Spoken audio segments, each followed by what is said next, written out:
to us? The city we love the most. In these old stories you used here, I don't suppose anyone ever mentioned John Morgan, did they? It's personal. I just want people to know who and what you really are. Hello and welcome to the latest edition of the Screen One interview. Today I am joined by Jeanine Nerissa Sothcott, who is one of the stars and producers of Nemesis, which is out now on DVD, Blu-ray, digital, anywhere you can buy videos and wherever you watch them. It's a brilliant film.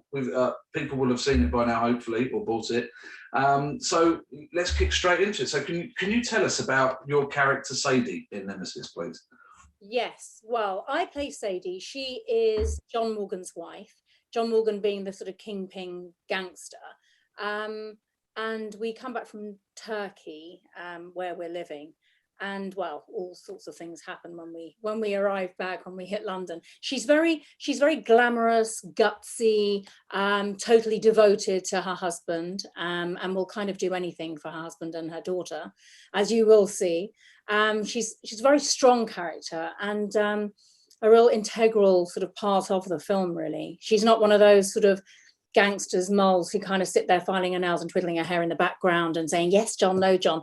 She really sort of gets stuck in and, it's really part of the whole sort of entourage, really. So it's really nice. It's a great role for me. There's a couple of scenes in it, without spoiling anything for anybody, but you do get pretty physical with your fists, and don't you? Yeah, as much as you could have done with COVID, because we did shoot through the pandemic, so that had to all be trimmed back. But I mean, she does.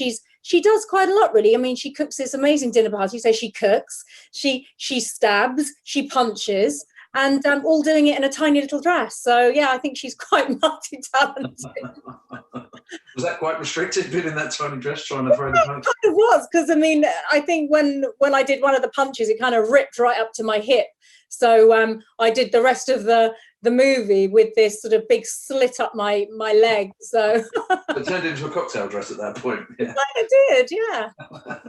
So what is it that drew you to? I mean, obviously, Jonathan, your husband, co-wrote it. But what was it that drew you to Nemesis, not only as an actor, but also for your company, Shogun Films? Yeah, well, there hasn't actually ever been a London home invasion movie. Mm. So, with Nemesis, we just thought, well, why don't we do something new? Shogun, a new film company, so we just thought, why not? We'll start off with something that hasn't actually been done before. And I think it really works. Yeah, absolutely. So you say Shogun's quite new to the scene. So how new is it? When did you decide to start up Shogun? 2018, or was it late 2018? We started it up. We just wanted something new and fresh, and to start something really from the grassroots up. And we've got a really great slate now of films being churned out this year. And we kicked off with Nemesis. Unfortunately, the timing sucked because we were meant to be filming it in March. And obviously, pandemic hit, and then we had to sort of literally shut down sort of a few days before filming, then get it back up and running, and just really trying to get it filmed with all the restrictions and all the the lockdowns in the different areas that we were filming in. It was quite difficult, but we got there in the end.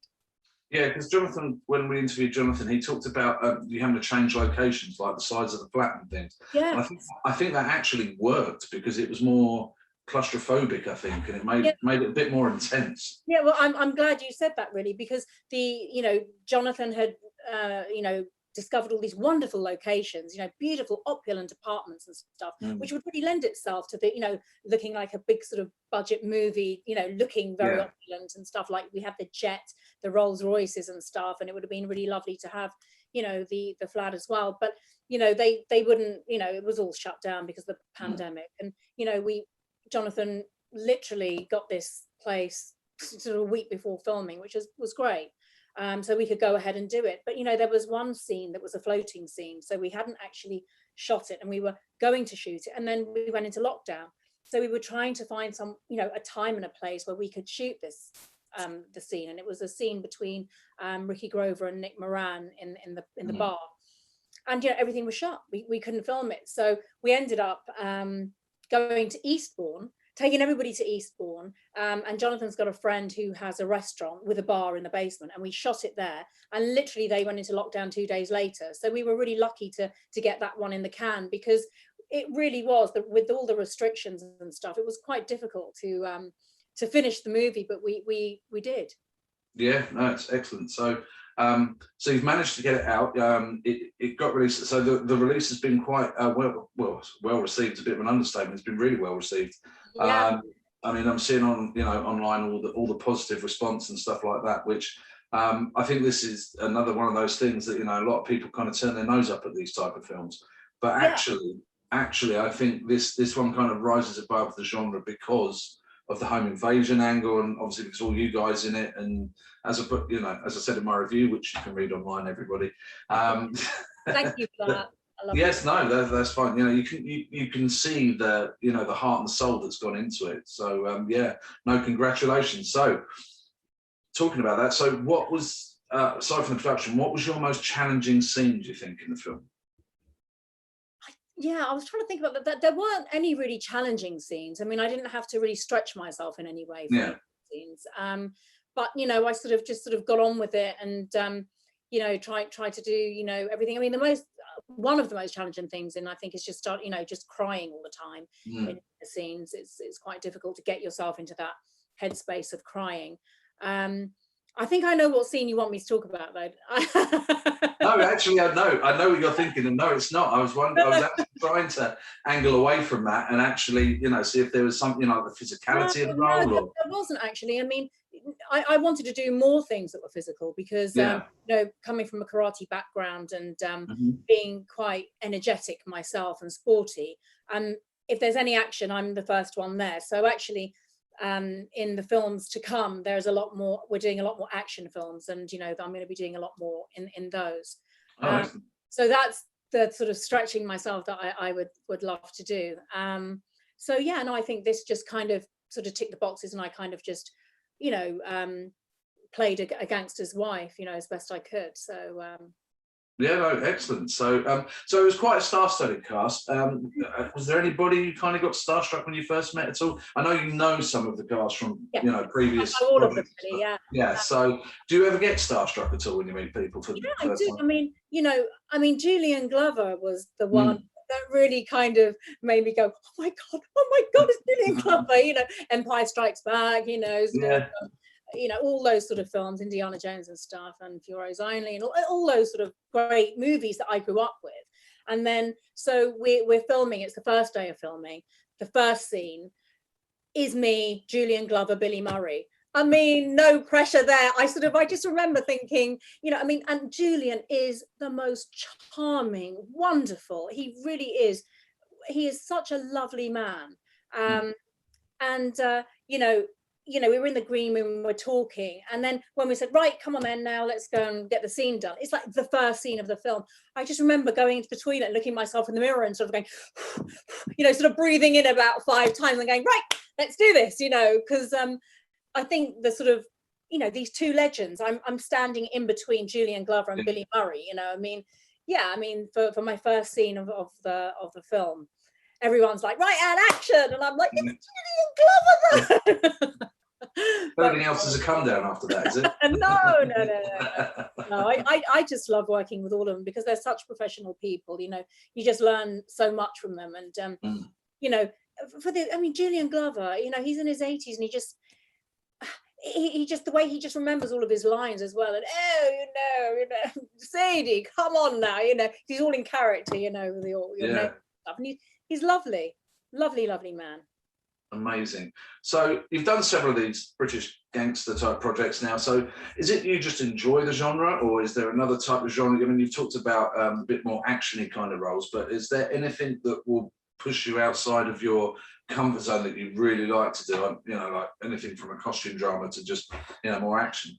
Yeah, I mean, I love British gangster films. I really, really do. The Long Good Friday, one of my favourite films. Also, The Craze with the Kemp twins, with the Kemp brothers in it.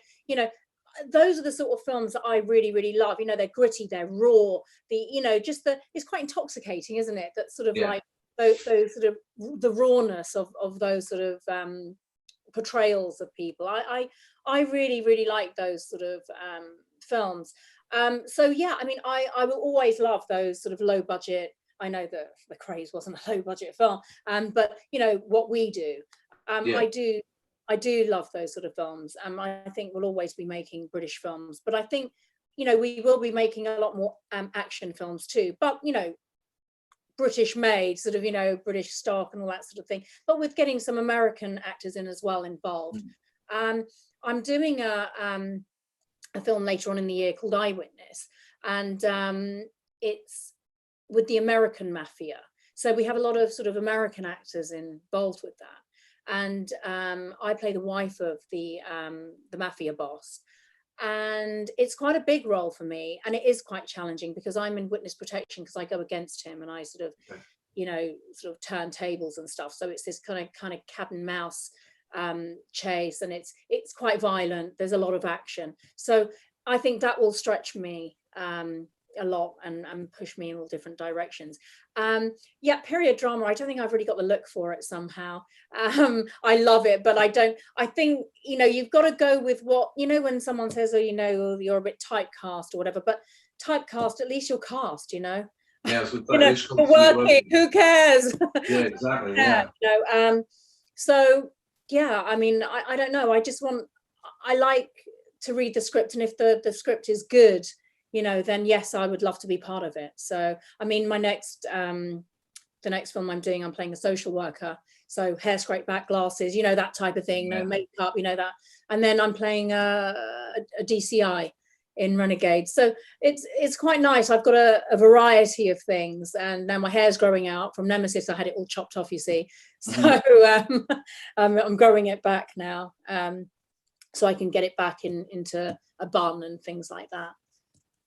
So you say, you know, when you read through scripts, does Jonathan slide you a script and you have to say, yes, that's really good? No, listen, I'm part of Shogun, so I read the scripts as they come in. So we read a lot of scripts, and you know, a lot. I mean, I don't know, 10 a week. Really? So yeah, there's a lot of scripts that come in, and you know, Jonathan has a lot to do with the writing. You know, he's a really good writer. He really does undersell himself in this, and but he comes up with all the ideas, and he kind of gets people to sort of flesh it out a bit because he just doesn't have the time. You know, if he did, he probably would, but he's doing everything else, like the producing and getting the money in and all that sort of stuff, and keeping everybody happy, and all the casting and all that. You know, it's a lot goes on, which, you know, I'm helping a little bit more in these sort of things, but you know, Jonathan does the lion's share of it, you know. Yeah, so how is your working partnership? Because, you know, I mean, especially during lockdown, it's probably been, I mean, obviously you're married for a reason, but, you know, you're working together, you've got a production company together, then you're filming together, you know, it's quite, how is that working relationship? Yeah, I mean, I think it's wonderful. I mean, it's brilliant. We have an office where we live, and, you know, through lockdown, we did so much pre-production was done. You know, look, our slate for this year, another 4 films coming out, you know, like, or being filmed. And, you know, that really couldn't have been done if we were busy, like outside of the house. We were inside, we had to do things. And actually, we got a lot done. And, you know, the kids are getting older, you know, our children and stuff. I was homeschooling one of them. The others could do it themselves. So I was taken away a lot of the time by doing that. But, you know, Jonathan and myself work really well together. While I'm doing that, he's doing what he does, and then we come together, and then we talk about it. We brainstorm one another. We bounce ideas of one another. You know, we work as a really good team. So I think actually the pandemic did us sort of good, really. But for filming, no. But for all the ideas and getting things done, actually, we made the most of our time. That's brilliant. So you've kind of answered this, but, you know, I'll get you to elaborate a little bit more. So where and when are we going to see you next? So your list of roles upcoming. Yeah, well, we're filming in May, end of May, June. We're filming something called Knifer, which is a sort of a juvenile project about young offenders. It's very BAFTA worthy and very very real. So I've got a very, very small part in that, but it's more of a young You know, the young actors in that and actresses are phenomenal. It's written by Dave Beaton, who actually, his name is Ronnie Thompson. He wrote the book Knifer, and we're putting it onto the screen. He's directing it as well. He actually wrote and directed Hatton Garden Job. So he's quite a well-known director and writer. And then we roll straight into Renegades, which is sort of SAS. The old timers of the SAS, they go on a sort of revenge mission because one of their friends was murdered. So then they go on this revenge thing. I play a cop in that. And then later on into the year, it's into Eyewitness, which I told you about earlier. So sort of American Mafia. So the pandemic is not stopping you guys at all? No. We're good to go. We're hitting the ground running, and we're doing a lot this year. So when are you planning to start the next filming then? Are you going to do that? Next filming is May, end of May and beginning of June, and hopefully everything will be open by then. There's no point now because we can't put any actors up, and we can't eat. If they wanted to buy something out and stuff like that. So it's just easier if we just start when everything's open again. So yeah. No, that's great. Well, thank you very much for your time, Janine. Again, congratulations on the movie. Everybody make sure you buy this film everywhere. In fact, buy 5 copies of it. Do them a favour. Give it to your friends. Do whatever you can. I'll put all the specific details in the box below. Everybody subscribe and click the links and do the thing. Once again, Janine, thank you very much for your time. It's been an absolute pleasure. Thank you so much for having me, and thank you so much for the great reviews and stuff. Thank you. Anytime. No, that's no problem at all. Talk about anything, just give us a call. Yeah, brilliant. Thank you very much. Anyway, that's all we've got time for, and we'll see you on the next Stream 1 interview very soon. Bye-bye. Hell must be empty. It's all the devils are here. Sometimes in life, if you want to catch the bad guy, you have to become the bad guy.